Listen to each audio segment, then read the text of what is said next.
miyembro sa pamilya? Bali, 7 kami lahat. Layo nga ang pamilya ko sa akin. Separated ako. Separated ako. Bali ang family ko, yung dalawang anak ko, nasa mother niya. Bali, dalawang anak ko lang. 7 yung isa, tapos yung isa, 15. Yung itong ano ko ngayon, sinusuportahan ko yung sa other woman ko, may baby ako, namatay na yung mother. Siya ngayon sinusuporta. Bali po, all in all, dalawa po yung anak niyo. Sa tuna yun, dalawang lalaki yun. May mga pamilya na rin yun. Ito ng isang anak ko mabayang hinano ko. Dito po sa katrabaho niyo, gano'n po kayo katagal na nagkatrabaho? 3 years, o 3 years, mahigit. Sa isang araw po, magkano po yung kinikita niyo? 4 lang ako sa Ay, hindi po abot sa mga Hindi. Tapos, ilang beses po kayo sa isang week? 6 days. Bali po, isa lang po yung off niyo. Linggo lang, minsan wala pa. Kung kinakailangan.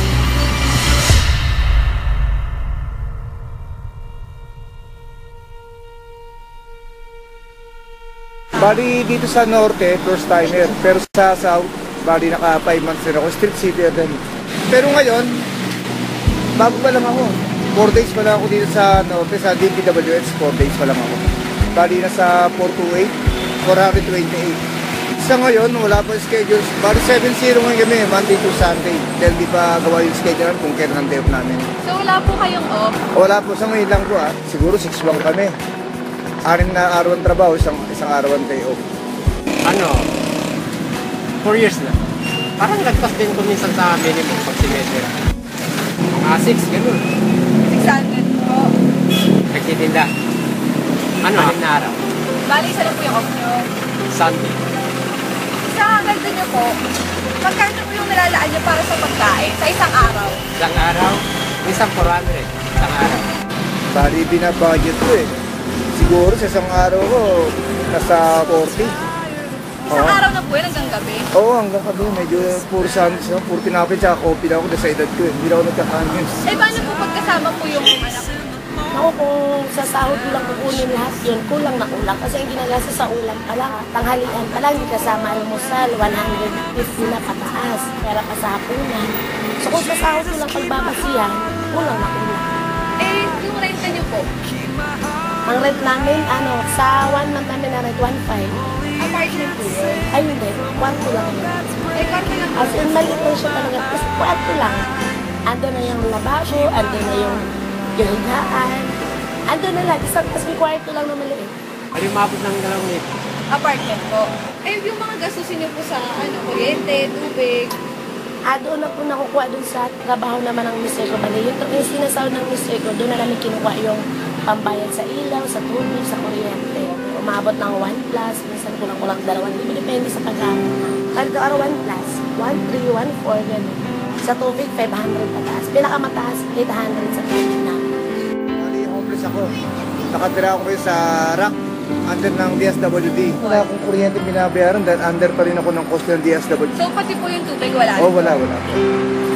Libre na kami sa kasi sa kuryente, yung tubig lang binabayaran. Bakit po kayo nagkilibre sa kuryente?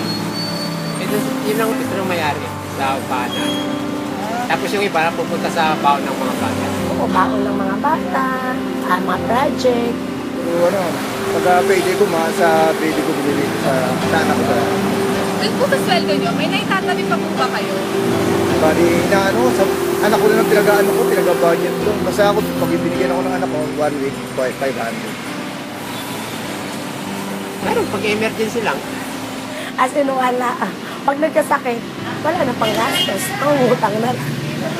Pero nababayaran, gano'n niyo po katagal bago mabayaran yung Matagal, pinaabot ng ilang buwan bago mabayaran. Pag makahanap ng extra ba kaya, pag nag-day off ng Sunday, kailangan talaga magtinda o maghanap pa ng ibang pagkakakitaan para may pangbayad sa gaya ng utang. Ganyan. Kasi pag wala gutom ka talaga. Bakit po ito yung napili ng trabaho? Kasi sa dinami ng in-applyan ko, kasi nga undergraduate ako, di man ako nag-graduate ng high school. So ito lang ang tumanggap sa akin. Kaya itong trabaho inano ko talaga to, aminahal, pinangalagaan, kahit maliit ang sweldo. Kasi mas mahirap pag walang trabaho, mas lalo kang magugutom. Pag walang trabaho, di ba? Wala na kasi gusto ko rin na kumilos eh. Ayokong, ano kasi may pension ako. Ayokong tumambay eh. Kasi pag nakatambay ako, lalo ko manghihina. After 16, pensionado naman ako ng SS eh. So gusto niyo po laging may Oo, kita? gusto ko kumikilos ako lagi. Sa ginagawa niyo po, nasisiyahan po ba kayo sa trabaho? Happy naman ako. Dahil nakakatulong ako sa anak kong babae. Parehas din eh. Saka ito, wala kang amo, sarili mo. Convenience po.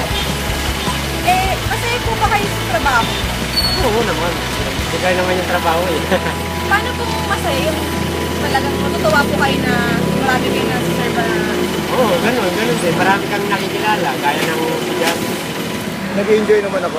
Siguro, kaganda na, nung time na binigyan ako ng Panginoon, dati PLDT ako eh, 16 years ako. Hindi ko minahal. Ngayon, binigyan nun niya akong pagkakataon na para buhayin sa sarili ko, pero mamani ko ito kahit mabigat. Pero sa akin, di mabigat naman ito eh. Dahil binigay sa akin ni Lord, hindi siya rin kaya ko to. So parang mas masaya po kayo sa ginagawa niyo Ngayon, enjoy po ako. Kasi dati hindi ako nagmahal sa trabaho. Ngayon, hindi po ako mahal na mahal ko ngayon po. Masaya na rin kasi kahit pa paano, nakakaano nga naman yung pang-araw-araw. Pero kasi ang dami kong trabaho, ako lang mag-isa, ilan yung niluluto ko, nakakapagod. Pero okay na, kaysa walang trabaho. Yung ate po, kunwari po, ano po ba talaga yung pangarap ko po talaga sa buhay? Maging military talaga.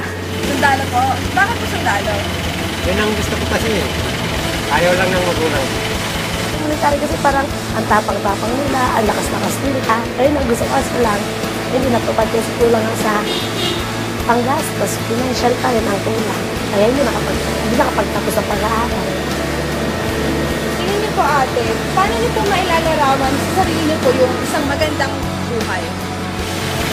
Parang hindi ko pala titin yung Parang ang hirap ilarawan kasi wala nang ubasang maganda. maganda eh, masaya pag ganun ang buhay natin. Umaangat. Siguro kung nakapagtapos, siguro wala ako dito. Siguro nasa isang subdivision ako nakatira or dapat talaga, kailangan talaga magtapos tayo sa pag-aaral para hindi tayo mahirap. Kasi pag nakapagtapos tayo, meron tayo makukuha ang magandang trabaho. So, yung kikitain natin, ito paano ba, isasapat sa pangangailangan natin kasi mas malaki ang sasahurin. Ate, last na. Ilan pong sapatos yung meron kayo? Ako, isa lang. Isa lang, saka yung sapatos ko kasi isa para sa ano eh, sa bisikleta. Tatlo lang, dalawang pang walkie, tsaka isang pagchinero sa akin. Paano po pag nasira? Kaya ngayon, nasira, nakichinelas muna. Pag nahanap ng extra, pag may natira sa yun ang bibili na ko ulit. May trabaho naman po ako, bibili po ako. Kasi re-renew ko naman. Hindi mo pwede pabayaan sa sarili ko, hinyaw sa anak ko, sponsor.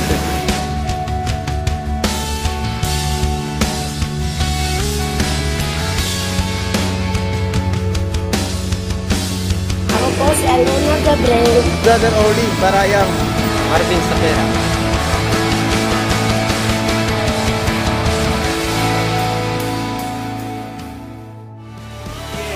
I'm not alone, I realize you breathe out, I come alive. Your word gives life to my dry bones. Your breath tells death they can ride on. Awake me, make me a living stone, a testament to your throne. And nothing without you, I'm on my own. The only one who satisfies my soul.